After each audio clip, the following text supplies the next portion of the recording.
Last year on Fantasy Baseball Draft Spectacular, a young rookie stepped into the fantasy baseball scene and dominated ways that were not expected. The veteran was left with pie on his face, literally and figuratively. Now he's back for redemption. He cannot afford to lose to the rookie again. This rookie has become a veteran, understands the ins and outs of fantasy baseball, and is looking to retain her crown. This is the story of Fantasy Baseball Draft Spectacular Season 2. Hey everyone, my name's Shane. I'm a big baseball fan. Welcome back to the Fantasy Baseball Draft Spectacular. Yes, Season 2 is here. And yes, myself and my girlfriend Alexis are going one-on-one once again. If you didn't see last season, what this is all about is my girlfriend Alexis and I both compete in fantasy baseball drafts. We both draft our teams and compete against each other to see who will finish the higher place by the end of the season. Last year, my team crumbled in the first round of the playoffs and were knocked out and finished in 6th place. But this video is all about me and redemption. In this video, you're going to see my draft for this season. You'll have to wait and tune in for Team Alexis in the next video. Just to understand, we are not in the same draft, so some of our players may overlap. And this draft was filmed before the season started, as was Team Alexis. So they are currently competing right now as you watch this video. So I hope you can sit back, relax, and enjoy as you take in my draft for this season. Let's go draft. A lot of new stuff in fantasy baseball this year with the rule changes. And I think a lot of that is going to be based off of speed. The opportunity for stolen bases is going to appear more often. The batting averages are probably going to go up, in particular for left-handed hitters. And there's going to be a lot of just different dynamics to the game this year, which I'm really excited for. I'll probably talk about more as we go along. The first round, I am really looking in terms of getting a guy who can fill all these categories: batting average, runs, RBIs, stolen bases, as well as the power and home runs. So you got to really try and find a 5-tool guy. For me, I've got a couple guys in mind in here. We'll see how the first couple picks go. But if it falls the way I expect, then you'll see who I'm going to take. And we will go from there. 10 seconds in, and let's get this thing going. By the way, this is my first draft of the year. I have not done another one. Very, very tough pick. I'm actually not sure this time. I don't think you can go wrong with either guy, but I think I'm going to, given that he fell to me, I'm going to take Ronald Acuna Jr. My choice was going to be Julio, but Aaron Judge going first really throws us off. The stolen bases, the home run potential, 40-40 category. Ronald Acuna Jr. it is. If I make a mistake on that and Julio, I'm going to really feel that later. But Julio goes 4. Wow, I didn't think I'd be saying this, but Bobby Witt Jr. is really enticing. That speed, power, potential, 20-30 guy last year. Yeah, this makes a lot of sense to me. I'm going to take Bobby Witt Jr. and look at a starting pitcher. There's a few starting pitchers I'm very excited about in the next round. So we're going to go Bobby Witt Jr. Not someone I was actually expecting myself to take. I couldn't convince myself to take Witt or Simeon over Witt, so we'll go with that. Well, I'm stuck in another tough spot here. Reason being, I was hoping to take starting pitcher, and there are starting pitchers here. I'm feeling like I'm going to have to reach for one just because I want to make sure I get one. But then Spencer Strider is sitting right there in my lap. I don't know how you turn this guy down. The only worry about the innings, but the strikeouts are there. The win potential is there. So I'm going to take Spencer Strider, who's a real opportunity to be the NL Cy Young Award winner, who I had last year, Sandy Alcantara. So Spencer Strider, come on in. I have to go Jordan Romano. I'm going to take a closer early to get some saves. So I'm going to lock down a guy who's going to have a lot of save opportunities, and Jordan Romano. Really tough, really tough. I can't get away from it. And I know you guys see the Blue Jay stuff. So we're going Kevin Gausman and that fastball splitter combination. So we got Romano Gausman is where we ended up in that round. No, we're going to take the guy who I think busts out this year. We're taking Wander Franco. I think Wander Franco busts out this year. This is the time to get him. If Xander Bogaerts falls, then I'm going to grab him later and chuck him at the utility spot. But definitely did not want to miss on Wander Franco. And there's a couple other guys I'm interested in here as a bit of a reach, but I think it's a better fit for my team. So we'll see what comes around. Okay, our pick again here. I seem to have gone very young and very fast, and I'm going to continue on that potential. I'm going to draft possible NL Rookie of the Year, Corbin Carroll. And the big reason I'm going to draft Corbin Carroll, potential maybe a 280 batting average or so, but he may lead the National League in stolen bases. He has some pop. He's going to score some runs. I'm going to go Corbin Carroll to add to my outfield. I'm leaning towards the Canadian Tyler O'Neill, bouncing back that potential 30, 40, maybe even 40 home run guy. He plays so well at the World Baseball Classic. I think he's going to have a good year. So I'm going to go and skip on Adley Rutschman, and I'm going to hit on Tyler O'Neill to bounce back this year. Oh, this is a very tough pick. I am scrambling a little bit, but that's okay because I have Logan Gilbert in my back pocket. Let's go with Logan Gilbert as someone to take another step this year. He's added a split change. I really like the value in Logan Gilbert here. Well, here we are in round 10, and finally, a plan has come together with this pick. Willson Contreras has fallen into the 10th round, which shocks me. A 20 home run catcher. I think the potential for Willson Contreras could be even as high as 80 RBIs. He is going to hit behind Paul Goldschmidt and Nolan Arenado at least to start the year. What a fit that's going to be for him in St. Louis. So I am going to take Willson Contreras and maybe add a second catcher later. I just can't pass him up anymore. There's so many injuries going on right now in these 10th, 11th round rankings that I am taking Willson Contreras. And I am going to go with the hitter, the guy I just can't pass up on. I'm going with Nick Castellanos. Castellanos is a career 280 solid hitter, 20 home runs, 80 RBI guy. I think he bounces back this year. I don't think the year last year in Philadelphia was what he's expecting. I think he's been back and ready to go in camp. I'm going with Nick Castellanos this year. Okay, it comes to that point in the draft where we got to make some choices here. I'm not loving what I see around the edges here. There's one starter I'm interested in, but I'm going to let him slide, hopefully, to the next pick. I need some thump in this lineup, and the guy I'm counting on to provide that is Christian Walker. Last year, 36 home runs, 94 RBIs. I expect an improving D-backs team to give him more opportunities this year. So my first baseman, I want to plug in Christian Walker. So I had been thinking potentially of going with Jose Altuve and letting him sit in the IL for a couple months. He just went a couple picks ago, so that plan is out the door. But I am very happy that Jeffrey Springs is still there. Springs is such a good underrated starter, an excellent changeup. I expect big innings this year. He was fantastic for the Rays last year. So I'm going to go with Jeffrey Springs to add to my starting rotation. I do need a reliever, so I'm going to reach a little bit this time. A guy, I'm going to see if I get his other option as well, but Paul Sewell put up 20 saves with the Mariners last year. I think he's a pretty safe bet to pitch at the end of the games for the Mariners, along with Andres Munoz. If I can add Munoz as well, that would be great, but I'm going to go with Paul Sewell at this time and then look for another starting pitcher on the next one. Coming back to us again, I am looking for a little versatility. I think this time, Jake Cronenworth, even in a down year for him last year, 17 home runs, 88 RBIs. He's going to play a lot for the Padres, moving around the diamond a bit. He is probably the pick. I don't know if I want to reach yet there. Yeah, I think I got some guys coming up, but for my choice here, I'm going to go with Jake Cronenworth to fill in for second base and give me some versatility around the diamond as well. Hopefully add another second baseman spot on the bench as well, our middle infield spot anyway on the bench to add a little depth there.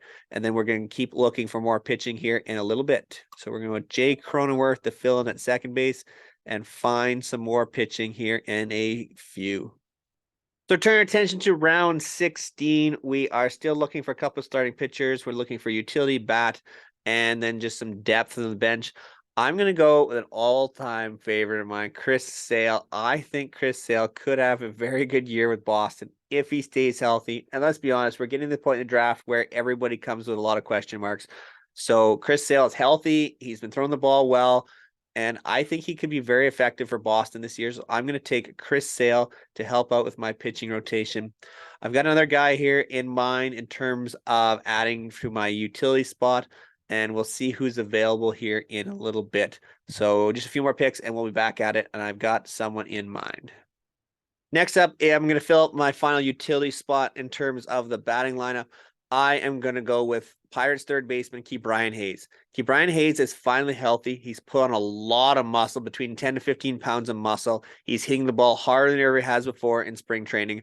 I think this is going to be the year for Ke'Bryan Hayes to really break out and stay healthy. We've seen it in the past couple years ago. He struggled last year. This is the year, I think, for Ke'Bryan Hayes. So I'm going to take a shot with the Pirates third baseman, who had some speed and decent average as well. So we're going to Ke'Bryan Hayes, and that will finish out our lineup. So we still have our one more starting pitching, and then we have our 5 bench spots, or 5 bench positions to fill out. And I've got a lot of names here I'm interested in terms of filling out the bench. In terms of hitters, we'll take a look at some pitchers as well, and we'll round that out here in a little bit. Okay, back to us round 18. I am going to finish off the starting pitcher here, and then it's strictly going to be looking at the 5 bench players. We're probably going to take off my cue.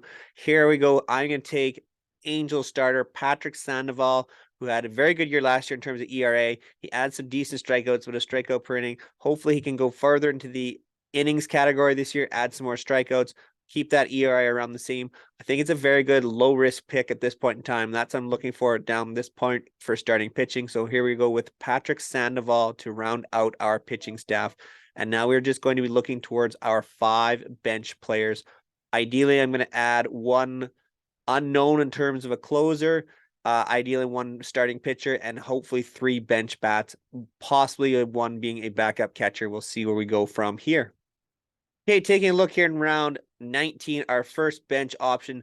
I'm going to add a guy I think is going to be the closer in Minnesota, at least to start the year, in Jorge Lopez. I know Yohan Duran is around in there, and a couple other guys that could steal some saves away. But if Jorge Lopez pitches like he did at the start of the year in Baltimore last year, before the move to Minnesota, he is going to solidify that closer spot in Minnesota. I think there's a really good option here. I know there's some scary in terms of ERA and WHIP, but all these question marks, I can drop him and pick up someone else who is getting some saves early in the year if Lopez doesn't work out. But I think this is a really low risk option to add a few cheap saves, and maybe even a guy who could go for 30 or 40 saves if Minnesota finds themselves in that position, and Jorge Lopez can be that guy that he was in Baltimore. So we're going to go with Jorge Lopez. Well, a lot of back and forth here. I had a lot of interest in Brian De La Cruz, but De La Cruz looks like he may not make it in terms of the roster, so I'm going to leave him out of this. So Jarred Kelenic kind of fits me as that backup outfielder who maybe dropped 2 weeks in if he hasn't figured out how to hit in major leagues yet, but he is in spring training this year. It seems to be some confidence things, so I'm going to take a shot with Jarred Kelenic and see where we go. Chance for potentially 2020 type of guy, or maybe a 20-70-20 even type of guy. So we're going to go with Jarred Kelenic there. And looking like figuring out the rest of the bench here, Casas may be an option still as well here with the next pick. We will see what's remaining.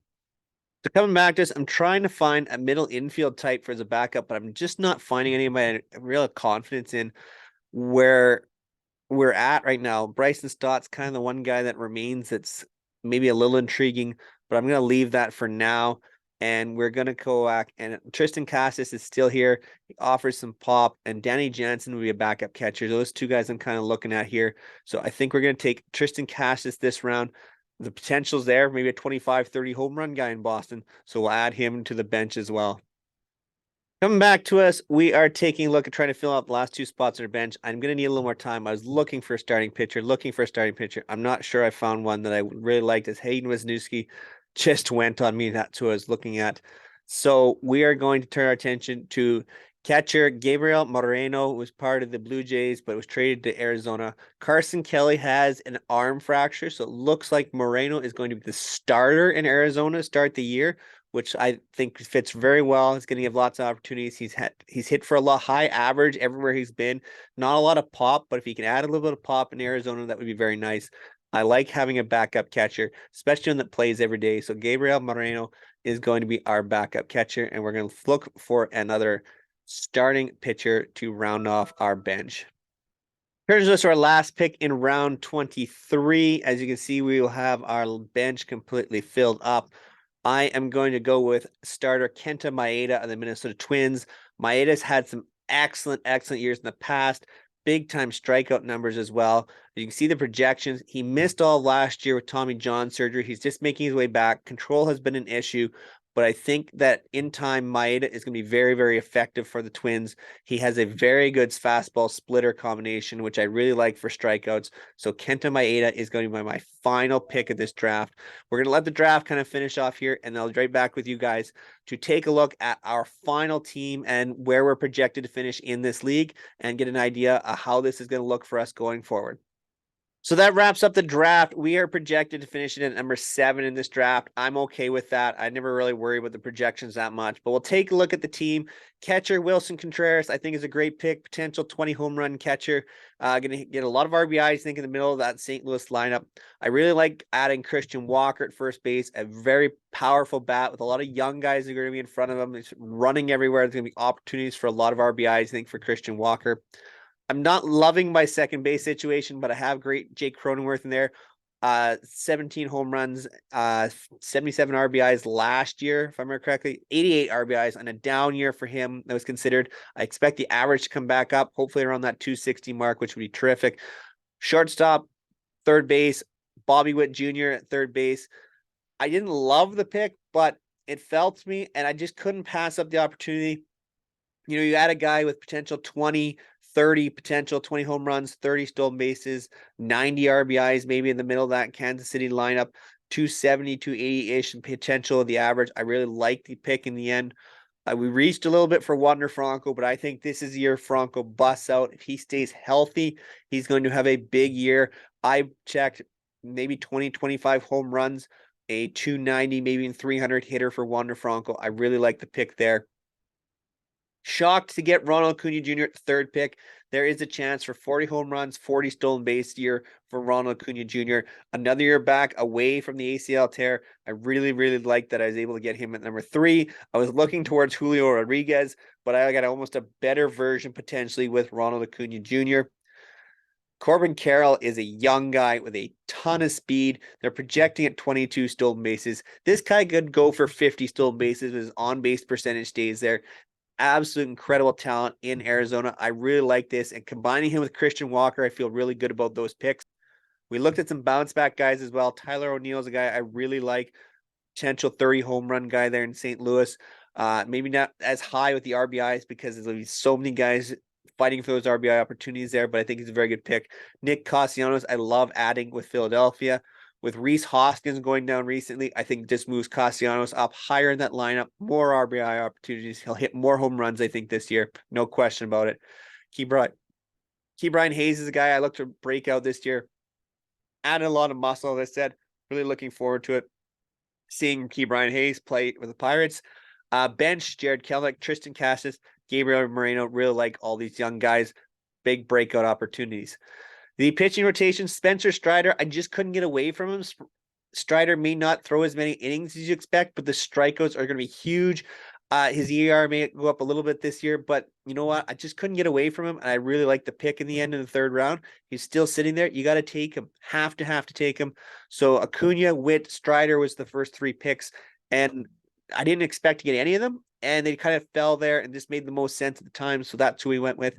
Kevin Gausman adding as our other starter. I love Kevin Gausman. He's so stable. Jordan Romano is our first closer. Paul Sewald, Jorge Lopez. I like the potential. Sewald, Lopez, add the consistency of Romano. I think this is a very good group of potential closers. All 3 of them could be 30 save guys, which fits very well with what I'm looking for. Add in the rest, Jeffrey Springs, who's so effective last year. Love the changeup. Logan Gilbert has added a changeup this year. Maybe he even increases his strikeout totals. Very young guy who could really bust out. Chris Sale is kind of an interesting pick. I think he has a lot of potential this year, believe it or not, and kind of sneaky hidden in this draft so late. So I'm really happy to add Chris Sale if he can stay healthy. Same with Patrick Sandoval, very sneaky guy, very consistent, add a strikeout an inning, very good pitcher there. And Kenta Maeda, if he can get back healthy and doing what he was doing, just going to be so effective for the Twins. So I don't know if I'm in love with the offense. I'm going to have to look to increase that. Hopefully the guys that I'm hoping are bouncing back do bounce back, and then we'll have a very good offense. Pitching wise, I think we're very set. I really like the closing situation. I think we have a lot of good starters. This pitching staff, especially in terms of strikeouts, could be very, very effective. I don't know about the wins, but I think the Ks are going to be there. So I think this is going to be a very effective team moving forward.